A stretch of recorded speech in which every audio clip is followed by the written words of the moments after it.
बहुत स्वागत है आपका वीके न्यूज में। मैं हूं आपके साथ नदीम अहमद।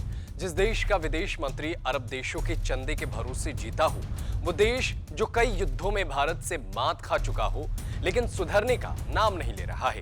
कश्मीर का नापाक ख्वाब पाले हुए पाकिस्तान एक बार फिर से दुनिया के सामने गिड़गिड़ा रहा है ताकि कोई देश तो कश्मीर के मुद्दे पर उसका साथ दे, लेकिन कोई बड़ी कामयाबी मिलती नजर नहीं आ रही है।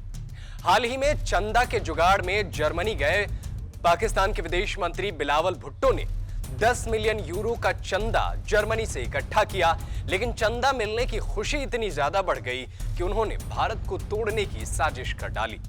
जर्मनी के विदेश मंत्री को पाकिस्तान आने का न्योता तक दे दिया। जर्मनी ने पाकिस्तान की मीठी मीठी बातों में आकर उसी की तरह कश्मीर का राग भी आलाप दिया। जर्मन की विदेश मंत्री ने कहा कि कश्मीर मुद्दे को सुलझाने के लिए संयुक्त राष्ट्र को आगे आना चाहिए। ऐसा उन्होंने पाकिस्तान के विदेश मंत्री बिलावल भुट्टो जरदारी द्वारा चढ़ाए जाने के बाद कहा है। भारत लगातार यह कहता रहा है कि कश्मीर भारत और पाकिस्तान का द्विपक्षीय मुद्दा है, इसमें किसी अन्य देश की दखलंदाजी कभी स्वीकार नहीं की जाएगी। जर्मनी की विदेश मंत्री एनालेना बेयरबॉक के आह्वान ने भारत को एक बार फिर वही बात दोहराने के लिए मजबूर कर दिया है कि कश्मीर का मुद्दा भारत और पाकिस्तान के बीच का द्विपक्षीय मुद्दा है। आपका मुद्दा है पाकिस्तान को चंदा देना, तो चंदा दीजिए, लेकिन भारत पाकिस्तान के मुद्दे और कश्मीर पर आप बिल्कुल ना बोले।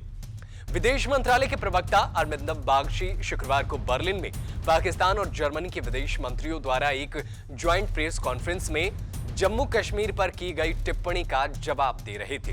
अरविंदम बागची ने कहा, वैश्विक समुदाय के सभी गंभीर और कर्तव्यनिष्ठ सदस्यों की अंतर्राष्ट्रीय आतंकवाद, खासतौर से सीमा पार के आतंकवाद को खत्म करने की भूमिका और जिम्मेदारी है। विदेशी नागरिक वहां और भारत के अन्य हिस्सों में भी इससे पीड़ित हुए हैं।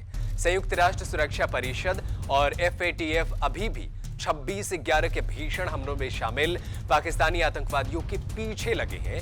जब देश स्वार्थ या उदासीनता के कारण ऐसे खतरों को नहीं स्वीकार करते तो वे शांति के उद्देश्य को कमजोर करते हैं और इसे बढ़ावा नहीं देते हैं। वे आतंकवाद के पीड़ितों के साथ भी गंभीर अन्याय करते हैं। बर्लिन में पाकिस्तान के विदेश मंत्री बिलावल भुट्टो जरदारी ने शुक्रवार को कहा कि संयुक्त राष्ट्र के प्रस्तावों के अनुसार और कश्मीर लोगों की आकांक्षाओं को ध्यान में रखते हुए जम्मू कश्मीर के मुद्दे को शांतिपूर्ण समाधान के बिना दक्षिण एशिया के अंदर शांति संभव नहीं है।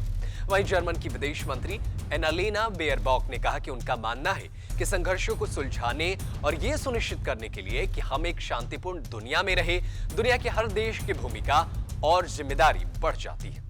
लेकिन जर्मन के विदेश मंत्री ये नहीं जानते कि भारत और कश्मीर में आतंकवाद का बीज पाकिस्तान के द्वारा ही बोया जाता है। अगर शांति के पक्षधर पाकिस्तान है तो सबसे पहले उसे आतंकवाद से तौबा करना पड़ेगा और आतंकवाद से मुंह मोड़ना पड़ेगा, तभी भारत शांति की बातें कर सकता है। ऐसे में अगर पाकिस्तान नहीं मानता है तो उसे मुंहतोड़ जवाब दिया जाएगा और वर्तमान में भी पाकिस्तान ये मानता है कि भारत उसे कई बार जवाब दे चुका है। जर्मनी के विदेश मंत्री के द्वारा दिए गए इस बयान पर आपकी क्या राय है, हमें कमेंट करके जरूर बताएं। देश दुनिया की तमाम बड़ी खबरों को देखने के लिए बने रहें वीके न्यूज के साथ। धन्यवाद। वीके न्यूज, राष्ट्र के नाम।